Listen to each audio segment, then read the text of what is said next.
മന്ത്രലോകത്തിലേക്ക് ദൈവവിശ്വാസികളായ എല്ലാവർക്കും സ്വാഗതം. ഓം ശ്രീ ഗണേശായ നമഃ. നമസ്കാരം.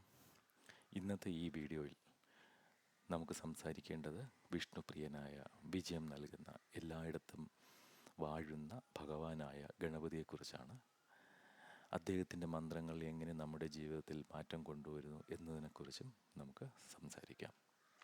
ഗണപതി എന്നത് 2 വാക്കുകൾ ചേർന്ന ഒരു നാമമാണ്. ഗണ എന്നത് സമൂഹമെന്നും പതി എന്നത് അധിപനെന്നും അർത്ഥം. അതിനാൽ ഗണപതി എന്നത് എല്ലാ ഭൂതഗണങ്ങളുടെയും നാഥനാണ് എന്നതാണ് അർത്ഥം. ശിവഭഗവാന്റെയും പാർവതി ദേവിയുടെയും പുത്രനാണ് ഗണപതി. വിഘ്നങ്ങൾ നീക്കം ചെയ്യാൻ, വിജയത്തിനും സംരക്ഷണത്തിനും ആദ്യം പൂജിക്കപ്പെടുന്ന ദൈവമാണ് ഗണപതി ഭഗവാൻ. ഇതിനാലാണ് വിഘ്നേശ്വരൻ, വിഘ്നവിനാശകൻ, മംഗളദായകൻ തുടങ്ങിയ പേരുകൾ അദ്ദേഹത്തിനുള്ളത്. ഇനി ഗണപതി മന്ത്രങ്ങളുടെ പ്രാധാന്യം എന്താണെന്നുള്ളത് നമുക്ക് നോക്കാം. ഗണപതിക്ക് ഒരുപാട് മന്ത്രങ്ങളുണ്ട്. ഓരോ മന്ത്രത്തിനും പ്രത്യേകമായ ഉദ്ദേശങ്ങളും മാത്രമല്ല, അത്തരം മന്ത്രങ്ങൾ ഉച്ചരിക്കുന്നതിലൂടെ പ്രത്യേകമായ ഫലങ്ങളും സിദ്ധിക്കുന്നു. പ്രധാന മന്ത്രമായിട്ട് നമുക്ക് പറയാവുന്നത് ഓം ഗം ഗണപതായേ നമഃ. ഇത് ഏറ്റവും ലളിതവും അതിശക്തവുമായ ഒരു മന്ത്രമാണ്. ഇത് ഒരു ദിവസം 11, 21, പറ്റുമെങ്കിൽ 108 പ്രാവശ്യം വരെ ജപിക്കുക. വിഘ്നങ്ങൾ നീങ്ങി പുതിയ കാര്യങ്ങൾ തുടങ്ങുമ്പോൾ ഉറപ്പായിട്ട് വിജയം സുനിശ്ചിതമായിരിക്കും. മറ്റൊരു മന്ത്രം ഗണേശ ഗായത്രി മന്ത്രം.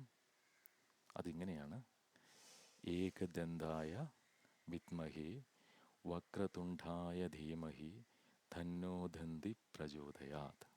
ഇങ്ങനെയാണത് മന്ത്രമുള്ളത്. അതിനിങ്ങനെ ഉച്ചരിക്കാം: ഏകദന്തായ വിദ്മഹി വക്രതുണ്ഡായ ധീമഹി തന്നോ ദന്തി പ്രചോദയാത്. ഇങ്ങനെ നമുക്ക് ഉച്ചരിക്കാവുന്നതാണ്. 3 പ്രാവശ്യമെങ്കിലും ഇത് ഉച്ചരിക്കേണ്ടതാണ്. ഈ മന്ത്രം ജപിക്കുന്നത് മനസ്സിലെ ആശങ്കകൾ, വിഷമങ്ങൾ ഇതെല്ലാം നീങ്ങി വിജയം നേടാൻ ഇത് ജപിക്കുന്നവരെ അളവുറ്റ് സഹായിക്കുന്നു. അടുത്തത് മറ്റൊരു മന്ത്രമാണ്. ഇതും ശക്തിയുക്തമായ ഒരു മന്ത്രം തന്നെയാണ്. അതിങ്ങനെയാണ്: വക്രതുണ്ഡ മഹാകായ സൂര്യകോടി സമപ്രഭ നിർവിഘ്നം കുരു മേ ദേവ സർവകാര്യേഷു സർവദാ. ഇത് ഗണപതിയുടെ വളരെ വിശിഷ്ടമായ ഒരു മന്ത്രമാണ്. ഇത് ഒരുപക്ഷെ ഏറ്റവും വലിയ ഗണേശ മന്ത്രങ്ങളിലൊന്നായി കണക്കാക്കപ്പെടുന്നു. ഇതിനർത്ഥം ഇങ്ങനെ: കോടാനുകോടി സൂര്യൻ്റെ ശോഭയോടും വളഞ്ഞ തുമ്പിക്കൈയും വലിയ ശരീരവുമുള്ള ഗണപതി ഭഗവാനെ ഞാൻ കുമ്പിട്ട് കൈകൂപ്പി നിൽക്കുന്നു. എൻ്റെ വഴികളിലെ തടസ്സങ്ങൾ നീക്കം ചെയ്ത് എന്നെ വിജയത്തിലേക്ക് നയിക്കണമേ എന്നുള്ള ഒരു എളിയ പ്രാർത്ഥനയാണ് ഈ മന്ത്രത്തിലൂടെ നമ്മൾ അർപ്പിക്കുന്നത്. അടുത്തതായി നമുക്ക് പറയാവുന്ന മറ്റൊരു മന്ത്രം, ഇതും വളരെ ഫലവത്തതും ശക്തിയുക്തവുമായ ഒരു മന്ത്രമാണ്. അതിങ്ങനെയാണ്: ഗജാനനം ഭൂതഗണാതിസേവിതം കവിത്തജംഭൂഫലസാരഭക്ഷിതം ഉമാസുതം ശോകവിനാശകാരണം നമാമി വിഘ്നേശ്വര പാദപങ്കജം. ഇതും 3 പ്രാവശ്യം, 9 പ്രാവശ്യം, 12 പ്രാവശ്യം ഇങ്ങനെയൊക്കെ ജപിക്കാവുന്നതാണ്. 108 പ്രാവശ്യം വരെ ജപിക്കാം. ഇത് പറയുന്ന മന്ത്രം എത്ര തവണ എന്നുള്ളത് അത്ര ഒരു പ്രധാനപ്പെട്ടൊരു കാര്യമല്ല. നമുക്ക് എത്ര പ്രാവശ്യം പറയാൻ പറ്റുമോ അത്രയും നല്ലത് തന്നെയാണ്. എങ്കിലും മിനിമം 3 പ്രാവശ്യമെങ്കിലും ഇത് പറഞ്ഞിരിക്കണം. ഇതിൻ്റെ അർത്ഥം ഇങ്ങനെയാണ്: ആനയുടെ മുഖമുള്ളവൻ, ഭൂതഗണത്താൽ പൂജിക്കപ്പെടുന്നവൻ, കവിത്തയുടെയും ജമ്പുപഴങ്ങളുടെയും സത്ത് ഭക്ഷിക്കുന്നവൻ, ഉമാദേവിയുടെ പുത്രനും നമ്മളിലെ ദുഃഖത്തെ ശമിപ്പിക്കുന്നതിനുമായിട്ടുള്ള, ഇതെല്ലാം കൂടി ചേർന്ന മൂർത്തിഭാവമായ ഭഗവാൻ വിഘ്നേശ്വര, അങ്ങയുടെ ദിവ്യപാദങ്ങളിൽ ഞങ്ങൾ ഞങ്ങളുടെ നമസ്കാരങ്ങൾ അർപ്പിക്കുന്നു, നമ്മുടെ പ്രാർത്ഥനകൾ അർപ്പിക്കുന്നു എന്നതാണ് ഈ മന്ത്രത്തിൻ്റെ അർത്ഥം. ഇനി നമുക്ക് മന്ത്രം എപ്പോൾ ജപിക്കാം, മന്ത്രങ്ങൾ ഏത് സമയത്താണ് നമ്മൾ ജപിക്കേണ്ടത് എന്നുള്ളത്, അത് ഏറ്റവും നല്ലതായിട്ട് പറയുന്ന ഒരു സമയം പുലർച്ചയ്ക്ക് തന്നെയാണ്.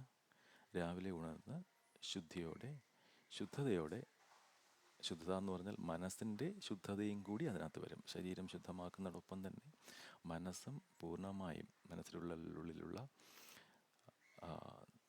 തെറ്റായ ചിന്തകൾ മാറ്റി, ശത്രുതാഭാവം മാറ്റി, തുറന്ന മനസ്സോടുകൂടി ജപിക്കുക. തുടർച്ചയായ ജപം മനസ്സിൻ്റെ ശാന്തിയും ആത്മവിശ്വാസവും വർദ്ധിപ്പിക്കും. പുതിയ സംരംഭങ്ങൾ ആരംഭിക്കുമ്പോൾ, അതോടൊപ്പം തന്നെ പരീക്ഷ, യാത്ര, അതുപോലെ മറ്റു പ്രധാന കാര്യങ്ങൾ, ബിസിനസ് ഒക്കെ തുടങ്ങാൻ വിചാരിക്കുക, ഒരു കട സ്റ്റാർട്ട് ചെയ്യുകയാണ്, പല കാര്യങ്ങൾക്കും എന്തിനും ആദ്യമായി നമുക്ക് ഭജിക്കാൻ പറ്റുന്ന, നമ്മുടെ വഴി സുഗമമാക്കി തരാൻ കഴിയുന്ന ഈശ്വരനാണ് ഗണപതി ഭഗവാൻ.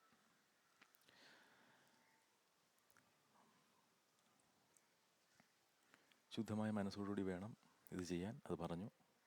അപ്പോൾ അങ്ങനെ നമ്മൾ ജപിക്കുകയാണെങ്കിൽ, ശുദ്ധമായ മനസ്സോടും വിശ്വാസത്തോടും ഗണപതിയെ ആശ്രയിച്ചാൽ, ഗണപതി ഭഗവാനെ നമ്മൾ ആശ്രയിക്കുകയാണെങ്കിൽ, നമ്മുടെ എല്ലാ നടപടികൾക്കും തീർത്തും സുനിശ്ചിതമായും വിജയമുണ്ടാകും. അതിലൊരു സംശയവുമില്ല. പിന്നെ കുടുംബത്തിലെ ദോഷങ്ങൾ, നമ്മുടെ കുടുംബത്തിനകത്ത് ഒരുപാട് ദോഷങ്ങളുണ്ടാകും നമ്മളറിയാതെ. അത് നമ്മുടെ സാമ്പത്തികമായ പ്രശ്നങ്ങൾക്ക് കാരണമാകാം, കുട്ടികൾക്കും അല്ലെങ്കിൽ മുതിർന്നവർക്കുമൊക്കെ രോഗാവസ്ഥയിലേക്ക് അത് നയിക്കപ്പെടാം. ഇങ്ങനെ പലതരത്തിലുള്ള ദോഷങ്ങൾ നമ്മളറിയില്ല. നമ്മുടെ പ്രവർത്തികളെല്ലാം നല്ലതായിരിക്കും, നമ്മൾ നല്ല മനുഷ്യരായിരിക്കും, പക്ഷേ നമുക്ക് ചില ദോഷങ്ങളുണ്ടാവും നമ്മളറിയാതെ. അത്തരം ദോഷങ്ങൾ ഗണപതി ഭഗവാനെ സ്ഥിരമായി ജപിക്കുന്നതിലൂടെ നമുക്ക് മാറ്റിയെടുക്കാൻ പറ്റും. അതോടൊപ്പം ശത്രുക്കൾ പൊലിയും. വിഘ്നേശ്വരനാണ് അല്ലേ? അപ്പോൾ നമ്മുടെ മുമ്പിലുള്ള എല്ലാ തടസ്സങ്ങളും മാറ്റി നമുക്ക് വളരെ സന്തോഷകരമായിട്ടുള്ളൊരു ജീവിതം മുമ്പിലോട്ട് നയിക്കാൻ, നമ്മുടെ ജീവിതം ഒരു യാത്രയാണല്ലോ, അതിലും വിഘ്നങ്ങളുണ്ടാവാം അല്ലേ? അപ്പോൾ അതുൾപ്പെടെ എല്ലാ കാര്യങ്ങളും മാറ്റി തരുന്ന ഒരു ഈശ്വരനാണ് ഗണപതി. അതോടൊപ്പം നമ്മുടെ ശത്രുക്കൾ പൊലിയെന്ന് പറഞ്ഞില്ലെങ്കിൽ ശത്രുക്കൾ നശിച്ചു പോകും എന്ന് പറഞ്ഞാൽ ശത്രുക്കൾ അവർ മരിച്ചു പോകുമെന്നോ എന്നുള്ളതൊന്നും കണക്കിലെടുക്കണ്ട, അങ്ങനെയൊന്നുമല്ല. അവർക്ക് നമ്മളുള്ള ശത്രുത താനെ പതിയെ മാറും എന്നുള്ളതാണ്. നമ്മൾ ആരുടെയും ദോഷത്തിനു വേണ്ടി പ്രാർത്ഥിക്കരുത്, അത് നമുക്ക് തിരിച്ചടി ഉണ്ടാക്കുകയുള്ളൂ. നമ്മുടെ മനസ്സ് നല്ലതായി നമ്മൾ ഈശ്വരനെ നമ്മുടെ മനസ്സിൽ കൂടി ഇരുത്തി കഴിയുമ്പോൾ നമ്മുടെ ചുറ്റുപാടുമുള്ള ശത്രുതാഭാവവും, അതോടൊപ്പം നമ്മളെ ആക്രമിക്കുകയും നമ്മളെ ബുദ്ധിമുട്ടിക്കുകയും ഉപദ്രവിക്കുകയൊക്കെ ചെയ്യുന്ന ശത്രുക്കളുടെ ശക്തിയും ക്ഷയിച്ചു പോകുമെന്നുള്ളതാണ്. അല്ലെങ്കിൽ അവർ നമ്മളെ ശത്രു അല്ലാണ്ട് കാണും. ആ രീതിയിലേക്ക് കാര്യങ്ങൾ മറിഞ്ഞു വരും.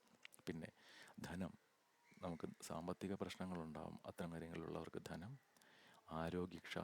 ക്ഷമതയില്ലാത്തവർക്ക് ആരോഗ്യം, വരുമാനം, ഇതൊക്കെ വർദ്ധിക്കും ഗണപതി ഭഗവാനെ സ്ഥിരമായി മനസ്സിരുത്തി പ്രാർത്ഥിച്ചാൽ. മനുഷ്യ ജീവിതത്തിൻ്റെ 4 ലക്ഷ്യങ്ങളുണ്ട്. ഒന്നെന്ന് വെച്ചാൽ കർത്തവ്യം എന്ന് പറയാം, കർത്തവ്യം അല്ലെ, ധർമ്മം. നമ്മുടെ ജീവിതത്തിലുള്ള ധർമ്മം നമ്മൾ ചെയ്യണം, നമ്മുടെ കർത്തവ്യമുണ്ട്, അത് ചെയ്യുക.